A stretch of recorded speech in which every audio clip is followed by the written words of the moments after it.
दीदी, दीदी कहाँ हो आप? ये लो, आ गया तुम्हारा भाई। हाँ रुको, मैं आती हूँ। ठीक है। मुझे तो कभी कभी लगता है कि मैंने शादी इससे नहीं, इसके भाई से की है। अरे भाई, तू आ गया? तू बैठ, मैं तेरे लिए पानी लेके आती हूँ, रुक।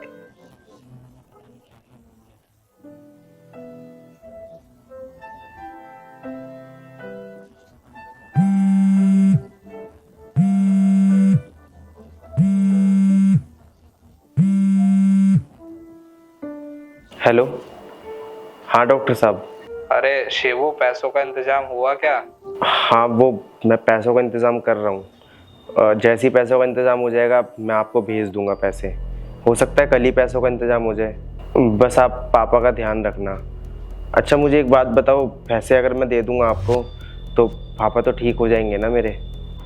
देखो, तुम्हारे पापा की ना तबीयत बहुत ज़्यादा सीरियस है। अगर तुमने टाइम पे उनका ऑपरेशन नहीं कराया ना तो उनको कुछ भी हो सकता है। इससे पहले उनको कुछ हो, अपने पापा का टाइम से ऑपरेशन करा लो। और ऑपरेशन में ज़्यादा नहीं, 7 से 8 लाख रुपए का खर्चा आएगा। अगर तुम वो अरेंज कर सकते हो तो ठीक है, नहीं तो अपने पापा को यहाँ से लेके जाओ।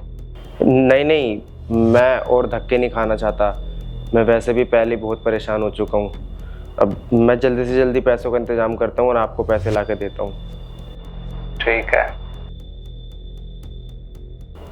कहाँ से पैसे लाऊं मैं? किससे मांगूं?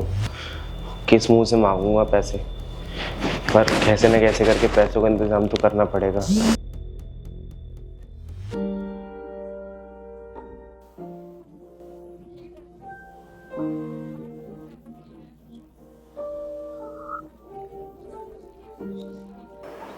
और कैसा है तू? बढ़िया।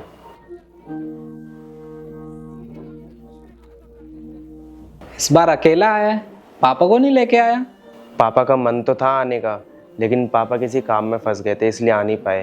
पर उन्होंने मुझे बोला है कि बहन से मिल के आ और बता कैसी है वो, और बहुत सारा प्यार भी भेजा है। कौन से हॉस्पिटल में है पापा, और क्या हुआ है उनको?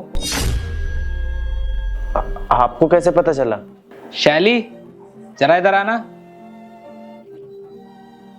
हाँ बोलो। तुम्हें पता है तुम्हारे पापा की तबीयत खराब है। क्या क्या कह रहे हो तुम? अपने भाई से पूछो क्या हुआ है उनको। भाई, क्या हुआ पापा को? अरे दीदी छोड़ो ना, आप फालतू में टेंशन में आ जाओगी। जितना पूछे उतना बोल, क्या हुआ पापा को? दीदी वो बात यह है कि 2-4 दिन पहले पापा के सीने में बहुत ज़्यादा तेज़ दर्द हुआ था, तो मैं उनको डॉक्टर के यहाँ लेके गया। डॉक्टर ने चेकअप किया, फिर चेकअप में पता चला कि पापा के दिल में छेद है। फिर मैंने उनको हॉस्पिटल में भर्ती कर दिया। हॉस्पिटल में भर्ती करने के बाद डॉक्टर ने बोला कि उनका ऑपरेशन करना पड़ेगा। अगर ऑपरेशन नहीं हुआ तो पापा की जान पे भी बात आ सकती है। फिर मैंने डॉक्टर से बोला कि ठीक है ऑपरेशन कर दें, लेकिन डॉक्टर ने कहा कि ऑपरेशन में 8-9 लाख रुपए का खर्चा आएगा। तो बस इसीलिए मैंने आप लोगों को नहीं बताया, आप लोग फालतू में परेशान हो जाएंगे। पापा के दिल में छेद है और तूने मुझे आज तक ये सब बताया भी नहीं? दीदी मैं आप लोगों को बस इसलिए नहीं बताना चाहता था कि आप लोग फालतू में पापा की वजह से परेशान हो जाएंगे। और मैं मैनेज तो कर ही रहा था ना पैसे, पर मैनेज हो नहीं पाए कहीं से। क्या परेशानी? कैसी परेशानी? अरे पापा है वो मेरे, उन्होंने जन्म दिया है मुझे, पाला पोसा बड़ा किया। आज जो मैं इतनी बड़ी हूँ, पढ़ी लिखी हूँ, और आज जो मेरी शादी हो रखी है वो उनकी वजह से हो रखी है। और तू ये कह रहा है कि मैं उनकी वजह से परेशान हो जाऊंगी?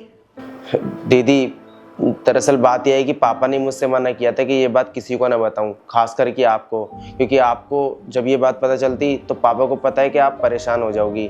बस इसी वजह से मैंने आपसे ये बात छुपाई।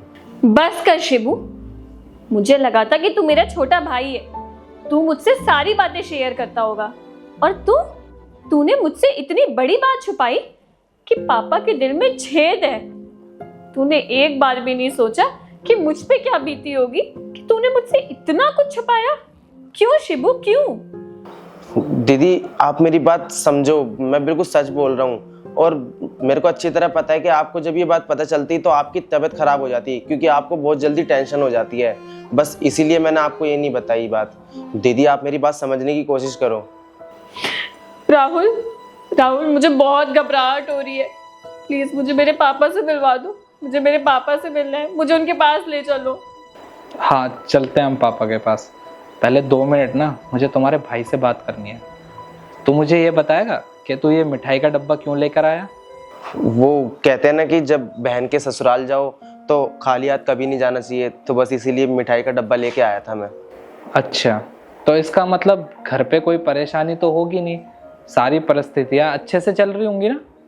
वो दरअसल बात यह है कि मैं आया था आप लोगों से मदद मांगने, पर मैं 2 दिन पहले ही समझ चुका था कि मेरे से ये पैसे अरेंज नहीं हो पाएंगे। और मेरे जितने भी दोस्त हैं उन सब से भी मैंने मदद मांगी थी, पर वो लोग भी इतने अमीर नहीं हैं कि वो इतने सारे पैसे मुझे एक साथ उधार दे सकें। और जो लोग ब्याज पे पैसे उधार देते हैं ना, मैं उनके पास भी गया था, पर उन लोगों ने भी मुझसे कहा कि उनके पास कोई चीज़ गिरवी रखनी पड़ेगी, पर मेरे पास कोई कीमती चीज़ थी नहीं जो उनके पास गिरवी रख दूँ। बस इसी वजह से वहाँ से भी मुझे पैसे नहीं मिले। और मैं आप लोगों से इसलिए पैसे नहीं मांगना चाहता था क्योंकि मैं नहीं चाहता था कि मेरी बहन के ससुराल में से मैं किसी से मदद लूँ, क्योंकि मुझे शर्म आती है आप लोगों से पैसे लेते हुए, और मैं आप लोगों पे बोझ नहीं बनना चाहता था। बस इसीलिए मैंने आप लोगों से मदद नहीं ली। मुझे माफ़ कर देना। मुझे एक बात बता, तेरे घर में इतनी परेशानी है तो तुझे मिठाई का डब्बा लेके आने की क्या ज़रूरत थी?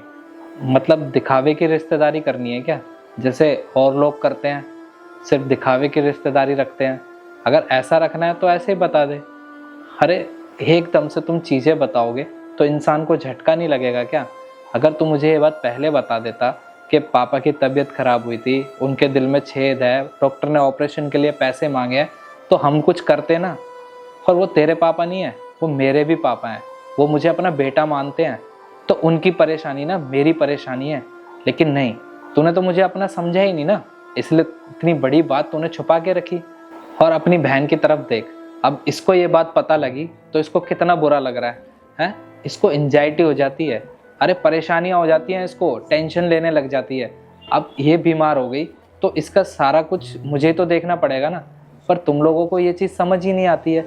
तुम लोग अपने आप में ना इतने बड़े बन जाते हो कि दूसरों से मदद मांगने में तुम्हें शर्म आती है। अरे हम लोग दूसरों में से नहीं है, हम लोग तुम्हारे परिवार का हिस्सा हैं, परिवार ही हैं हम तुम्हारे। लेकिन नहीं, तुम्हें तो ये बात समझनी नहीं होती ना। पर जीजा जी आपको इतना सब कुछ कैसे पता चल गया? मैंने तो आपको बताया भी नहीं।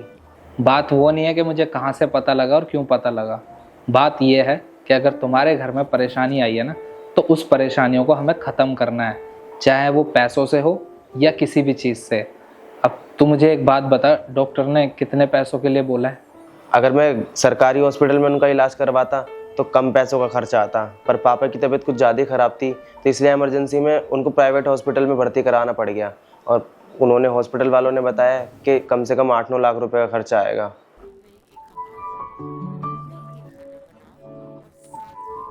ये ले, ये पूरे 10 लाख रुपए हैं, इनको ले जाओ और अपने पापा का ऑपरेशन शुरू करवाओ। क्योंकि ये जो परेशानी है ना, ये सिर्फ तेरे अकेले की नहीं है, मुझे भी प्रॉब्लम हो रही है, तेरी बहन को भी प्रॉब्लम हो रही है। अब ये पैसे ले जा और उनका इलाज शुरू करवा। और हाँ, आज के बाद ना ये मिठाई का डब्बा यहाँ नहीं आना चाहिए, क्योंकि दिखावे की रिश्तेदारी ना मुझे नहीं करनी है। अगर रिश्तेदारी करनी है ना तो दिल से कर। और अब मिठाई का डब्बा जब आएगा जब पापा ठीक हो जाएंगे। हमें ना सिर्फ पापा की तबीयत पे ध्यान देना है। और अगर पैसों की और ज़रूरत पड़े ना, या डॉक्टर और पैसे मांगे, तो बेझिझक होके मुझे बता दियो, मैं और पैसों का इंतजाम कर दूंगा। पर अगर मुझसे कुछ छुपाया ना तो मुझसे बुरा कोई नहीं होगा। अब या ना जल्दी से जा और वहाँ पे पैसे जमा कर ताकि उनका इलाज शुरू हो जाए। Thank you so much. मुझे पता था कि आप मेरी मदद ज़रूर करोगे। शिबू अब तो जल्दी जा, ये पैसे जमा करवा और पापा का इलाज जल्द से जल्द शुरू करवा। ठीक है बहन, मैं जाता हूँ, और आप लोग भी जल्दी आ जाना। राहुल, राहुल मुझे बहुत घबराहट हो रही है, मुझे बहुत डर लग रहा है कहीं पापा को कुछ हो ना जाए। देखो राहुल, प्लीज प्लीज तुम मुझे पापा के पास ले जाओ, मुझे बहुत डर लग रहा है, प्लीज कुछ करो। देखो, उन्हें कुछ नहीं होगा, तुम घबराओ मत, और हम चलते हैं अभी उनके पास। चलो।